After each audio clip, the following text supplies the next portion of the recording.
Hey guys, welcome to my channel. We are reading The Homework Machine by Dan Gutman.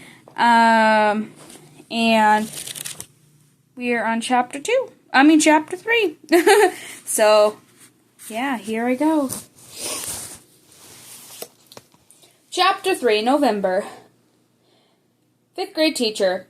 Every so often I have one of the parents come into the class and talk about what they do for a living. Sam was very proud of his father, and he brought him in to talk about the military. It was quite interesting, really. Judy.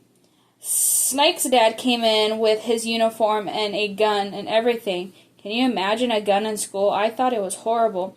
Why did we have to learn about war and killing? Sam. Judy was all obnoxious, saying the world would be a better place if we just had peace and all the hippie stuff. My dad was cool about it. He told her that sometimes a nation has to defend itself, and if you don't, your enemies will just roll over you. She says that all war wasn't like that, and he told her some is. What did she know about her war anyways? He really told her off. 5th grade teacher. I thought it was a wonderful debate. Arguments are not necessarily bad things. They allow people to hear other points of view. The students were really into it. I let them form their own opinions. Kelsey. Snike's dad and Judy went at it for a long time, and it was great. It got to Miss Math. We got to Miss Math. Sam. I walk into class one day, and the first person I see is Kelsey. Her hair is pink. Pink. Who dyes their hair pink? She looks like a cartoon character or something.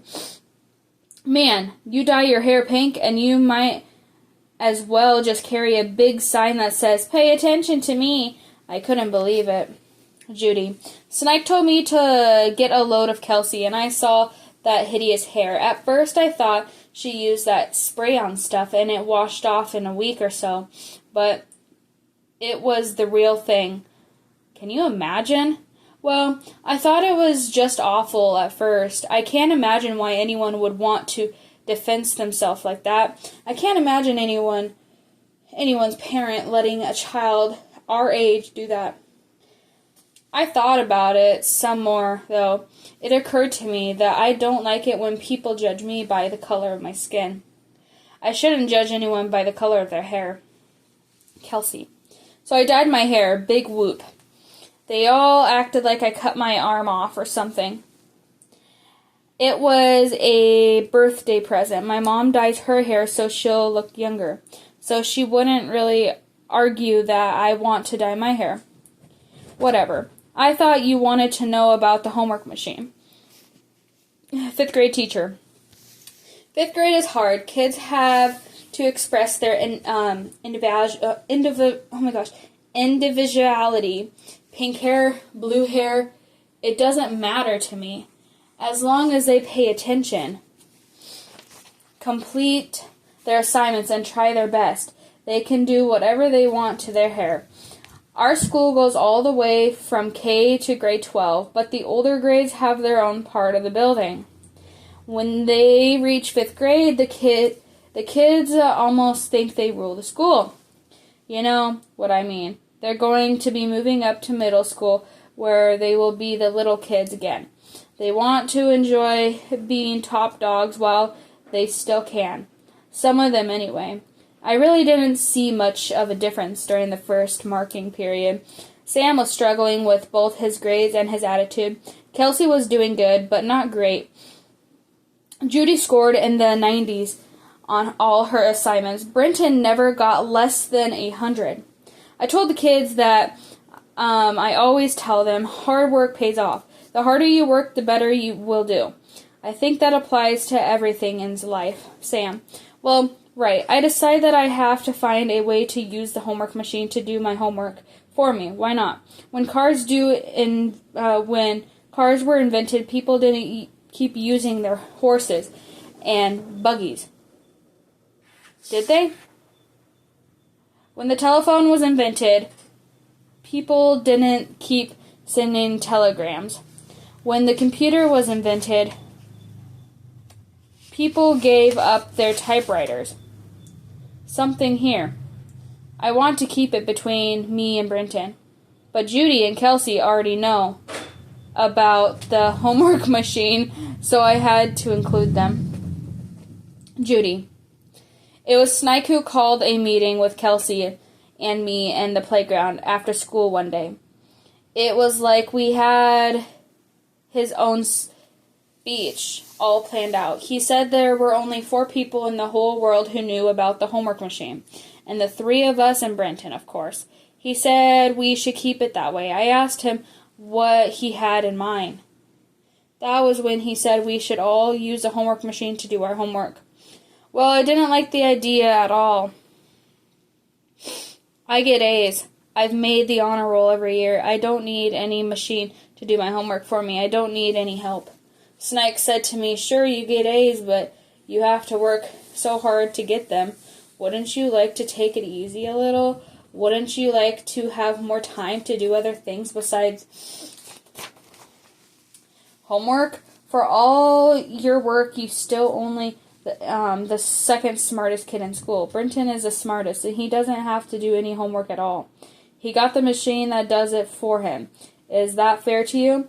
Snike may not be the smartest kid in the world, but he's a good talker.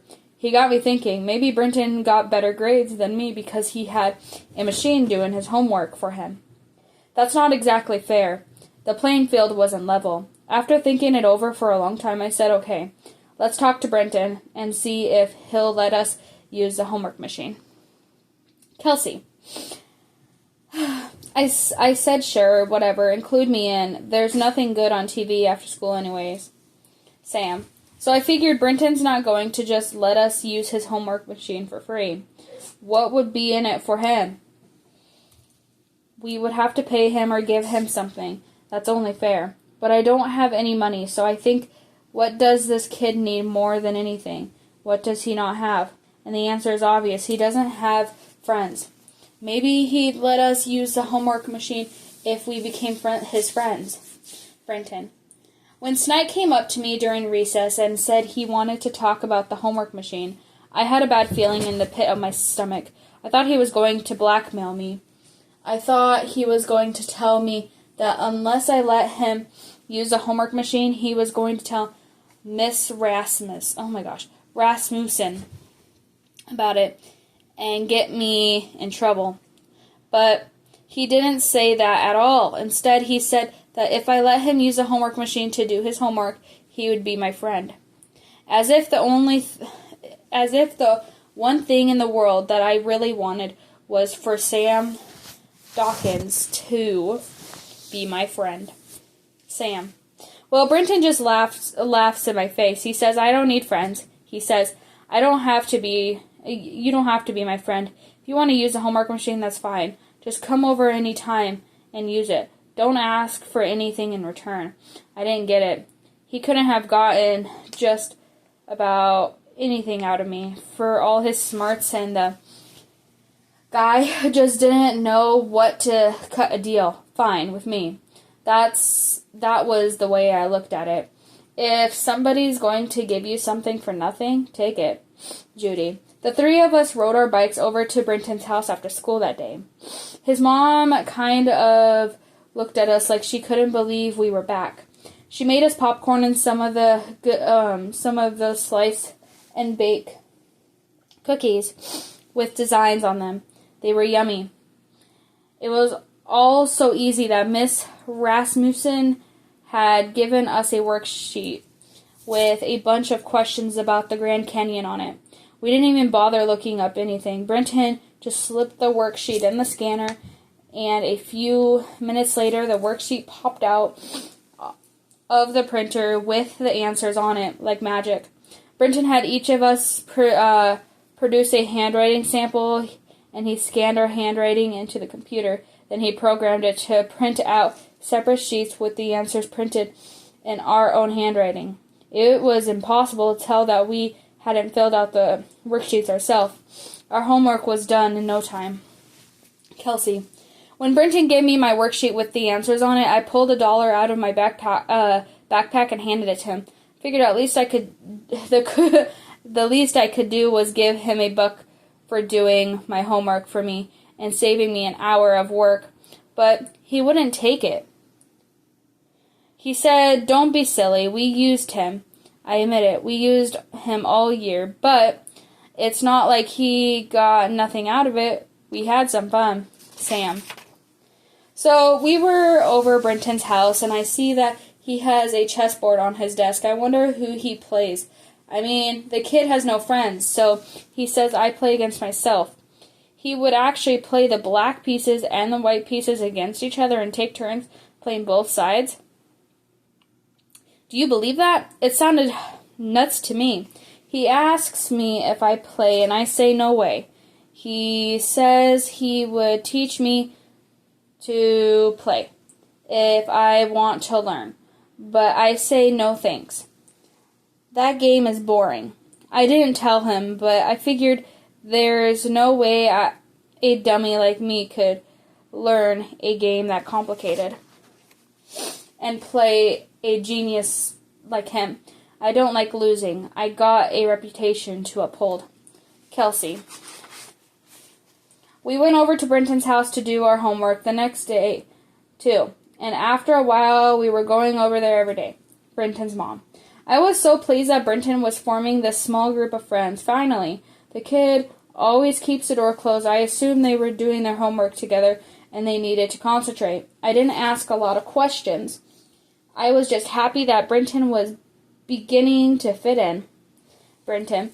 While we waited on for the pages to come out of the printer, Snike kept looking over my chessboard. I remember how he showed so much enthusiasm when we were building catapults in October, and he was always talking about his dad in the military and war and things like that. So I said, well, chess is essentially a virtual simulation of war. He seemed to be unaware of that. He thought it was a slow, boring game for eggheads. I explained to him that when you play chess, you're like a general with a whole army of all kinds of soldiers at your command. It's not at all like checkers, where you could just jump over the enemy. In chess, you get to attack and destroy the enemy. You try to hunt down and trap the opposing king while making sure your own king is safe. It's actually very exciting. I showed him how the various pieces moved, how the bishop slash across the board and kill, how the queen can do just about anything, is all powerful, but the king is very limited and must be protected, how the pawns are your foot soldiers in front lines who protect the more powerful pieces and sometimes must be sacrificed for a greater good. I believe in his integrity. Judy. I don't remember whose idea it was, but somebody said we needed a nickname for the homework machine. We needed a code name so we wouldn't have to say the homework machine out loud in front of other people. I want to call it Doris myself, Snike said. The homework machine wasn't girl. He had this big argument about whether or not a boy's computer had to have a boy's name or not. We tried to think of all the names that could be a boy's name or a girl's name.